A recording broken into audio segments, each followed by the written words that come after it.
నాగపంచమి ఎపిసోడ్లో సర్పంచ్ గారి భార్య భానుమతి తన కంకణం నాగులగుట్ట నదిలో పడిపోయింది. అది నువ్వు తీసుకొచ్చిస్తే శివయ్య గుడిలో పూజలు జరిపిస్తానని, అలాగే దానికి కావాల్సిన డబ్బులు కూడా ఇస్తానని తను చెప్పడంతో ఇక పంచమి నేరుగా వెళ్ళి నాగులగుట్ట నదిలో దూకేస్తుంది. ఇక తను ఎంతకీ పైకి రాదు. ఇదంతా చూసిన అక్కడే ఉన్న పిల్లలు పరిగెత్తుకుంటూ వెళ్ళి వాళ్ళ అమ్మా నాన్నకి చెప్పేసరికి ఇక వాళ్ళ అమ్మా నాన్న అక్కడికి వస్తారు. ఇక ఊరు మొత్తము ఆ నాగులగుట్ట నది దగ్గరే ఉంటుంది. ఇక పంచమికి ఈత రాదు. తను నీళ్ళలో పడిపోవడంతో ఇక తను చనిపోయిందని అందరూ అనుకుంటూ ఉంటారు.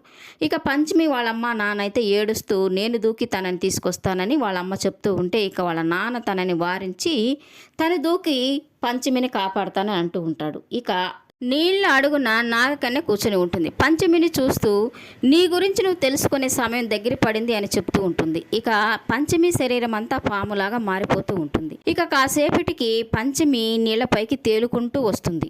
తన చేతిలో కంకణం అయితే అలాగే పట్టుకుని ఉంటుంది. గట్టుపైన ఉన్న సాంబయ్య గౌరీ తన కూతురుని చూసి చాలా సంతోషపడతారు. ఇక గోరఖనాథ స్వామి భానుమతి అయితే తన చేతిలో ఉన్న కంకణాన్ని చూసి ఆశ్చర్యపోతారు. ఈతరాని అమ్మాయి బ్రతికి బయటపడడం అంటే అది మామూలు విషయం కాదని వాళ్ళు అనుకుంటూ ఉంటారు. ఇక పంచమిని ఇంటికి తీసుకెళ్లి వాళ్ళ అమ్మా నాన్న మందలిస్తూ ఉంటారు, మరోసారి అలా చేయొద్దని. ఇక అక్కడికి వచ్చిన భానుమతి తనకి డబ్బులు ఇచ్చి తను శివయ్య గుడికి వచ్చి పూజ జరిపిస్తానని తను చెప్తుంది. ఇక గోరఖనాథ స్వామి నీకు ఈత రానప్పుడు నీళ్ళ అడుగు వెళ్ళి అంతసేపు ఊపిరి బిగబట్టి ఎలా ఉన్నావు అని తనని అడుగుతుంటే ఇక పంచమి శివయ్య నన్ను కాపాడాడని తను చెప్తుంది. ఇక నీళ్ళ అడుగున ఎవరో కూర్చుని ఉన్నారు, వాళ్ళెవరో నాకు స్పష్టంగా కనిపించలేదని తను చెప్తూ ఉంటుంది. ఇక స్వామీజీ కూడా శివయ్య గుడిలో జరిగే పూజకి తన గురువుగారిని తీసుకొస్తానని చెప్తాడు. తన గురువుగారైన నంబూతిరికి ఫోన్ చేసి మీరు చెప్పిన విశిష్ట లక్షణాలున్న అమ్మాయి ఇక్కడ కనిపించిందని తన గురువుగారికి ఫోన్లో చెప్తాడు. ఇక గౌరీ పంచమి ప్రాణాలతో బయటపడిందని పూజ చేయడానికి శివయ్య గుడికి వెళ్తుంది. ఇక వెనకనే పంచమి వాళ్ళ నాన్న వెళ్ళేసరికి శివయ్య గుడిలో గంట మీద పెద్ద పాము చుట్టుకొని బుసలు కొడుతూ ఉండడం చూసి పంచమి వాళ్ళమ్మ భయపడుతూ ఉంటుంది. ఇక పంచమి వాళ్ళమ్మని చూసి భయపడద్దని చెప్పి ఆ నాగుపాముతో చెప్తూ ఉంటుంది, నువ్వు శివయ్య దర్శనానికి వచ్చావని నాకు తెలుసు, ఇక నీ దర్శనం అయిపోయింది కదా, ఇక్కడి నుంచి వెళ్ళిపో అని చెప్పగానే ఆ పాము ఒక గంట మీద నుంచి దిగి నేరుగా అడవిలోకి వెళ్తూ ఉంటుంది. ఇక సాంబయ్య ఈ పాములన్నీ పంచమి కోసమే వస్తున్నాయి అనుకొని ఆ పాము వెళ్తూ ఉంటే సాంబయ్య కూడా తన వెనకనే వెళ్తూ ఉంటాడు.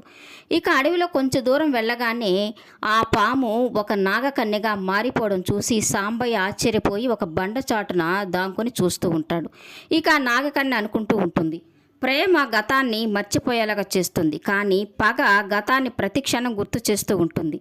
18 ఏళ్ల నిరీక్షణ ఈ రాత్రి నుంచి దూరం కాబోతుందని ఆ నాగకన్య చెప్తూ ఉండడం చూసి సాంబయ్య ఈ రాత్రికి ఏదో జరగబోతుంది అనుకొని ఇక అక్కడి నుంచి వచ్చేస్తాడు. నాగకన్య కూడా పాములాగా మారి అక్కడి నుంచి వెళ్ళిపోతుంది. సాంబయ్య నేరుగా గుడికి వచ్చి పంచమితో చెప్తూ ఉంటాడు, నేను శివయ్యని ఏదైతే మొక్కుకుంటానో నువ్వు కూడా అదే మొక్కుకోవాలని తన దగ్గర మాట తీసుకుంటాడు. ఇక నీకు తొందరగా పెళ్ళైపోయి ఈ ఊరు నుంచి ఇక్కడి నుంచి దూరంగా వెళ్ళిపోవాలని శివయ్యని కోరుకో అని తను చెప్తూ ఉంటాడు. ఇక తన భార్యకు కూడా అలాగే కోరుకోమని చెప్తాడు. ఇది తండ్రిగా నా బాధ్యత అని తనకు చెప్తాడు. ఇక పంచమి వాళ్ళ అమ్మతో చెప్పుకొని బాధపడుతూ ఉంటుంది, నాన్న నాకు పెళ్లి చేసి మిమ్మల్ని ఊరిని వదిలి దూరంగా వెళ్ళిపోమని ఎందుకన్నాడమ్మా అని తనంటూ ఉంటే ఇక వాళ్ళమ్మ అలా జరగదులే అని తనకు సర్దు చెప్తూ ఉంటుంది. లేదమ్మా, నాన్న సంతోషంగా ఉంటాడంటే నేను ఏమైనా చేస్తాను తన కోసమని పంచమి చెప్తూ ఉంటుంది. ఇక ఈ కథలో హీరో అయిన మోక్షజ్ఞ అమెరికాలో చదువుకుంటూ ఉంటాడు. ఇక తన పుట్టినరోజు సందర్భంగా ఇంట్లో వాళ్ళంతా హడావిడి చేస్తూ ఉంటారు. వాళ్ళ బామ్మ, వాళ్ళ అమ్మ, వాళ్ళ నాన్న, వాళ్ళ పిన్ని, బాబాయి, అన్నలు, వదినలు హడావిడి చేస్తూ ఉంటారు. ఇల్లంతా డెకరేషన్ చేసి కేక్ తీసుకొచ్చి వీడియో కాల్ చేసి మోక్ష కనిపిస్తుంటే ఇక కేక్ కట్ చేసి తనకి విషెస్ చెప్పాలని అందరూ అనుకుంటారు. కానీ మోక్ష సడన్గా వాళ్ళ ఇంటికి వచ్చి అందరికీ సర్ప్రైజ్ ఇస్తాడు. ఇక వాళ్ళ బామ్మ అయితే చాలా ఆశ్చర్యపోయి ఆనందపడిపోతూ ఉంటుంది. నాకు చెప్పకుండా వచ్చేసావా, నాకు చెప్పొచ్చు కదా అని అంటూ ఉంటే నేను వస్తానని చెప్తే మీరు ఎంత హడావిడి చేస్తారో నాకు తెలుసు, అందుకే చెప్పకుండా మీకు సర్ప్రైజింగ్గా వచ్చానని తను చెప్తూ ఉంటాడు. ఇక వాళ్ళ అమ్మ, వాళ్ళ నాన్న అందరూ తనని చూసి సంతోషపడుతూ ఉంటారు. ఇక మోక్ష వాళ్ళ ఇంటికి వాళ్ళ గురువుగారైన నంబూతిరి వచ్చి మోక్షను చూసి నాగగండం వల్ల ప్రమాదం జరిగే గడియలు మోక్షకి మొదలు కాబోతున్నాయని చెప్తాడు. ఇక ఆ మాటతో మోక్ష వాళ్ళ నానమ్మ, అమ్మ, నాన్న, ఇంట్లో వాళ్ళందరూ భయపడిపోతూ ఉంటారు.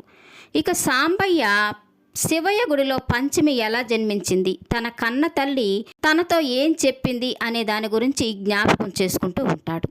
ఈ వీడియో నచ్చినట్లయితే లైక్ చేయండి, సబ్స్క్రైబ్ చేయండి. ఈ సీరియల్పై మీ అభిప్రాయాన్ని కామెంట్ సెక్షన్లో మెన్షన్ చేయండి. Thank you for watching.